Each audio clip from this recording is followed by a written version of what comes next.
You ask Tiger to calculate. This deals with linear inequalities with one unknown. The final result is x equal or greater than -5. Let's solve it step by step. Simplify the expression.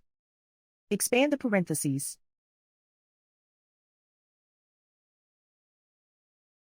Simplify the arithmetic.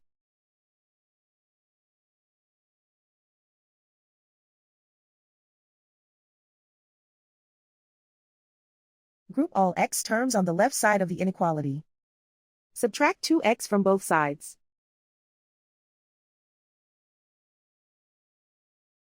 Group like terms.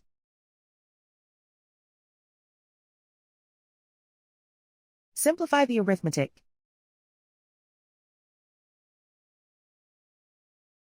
Group like terms.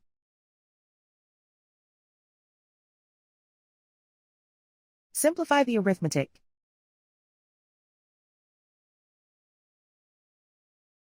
Group all constants on the right side of the inequality. Add 1 to both sides.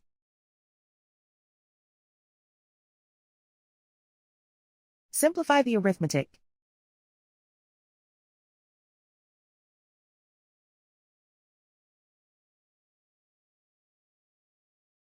Plot the solution on a coordinate grid. And so the final result is x equal or greater than -5.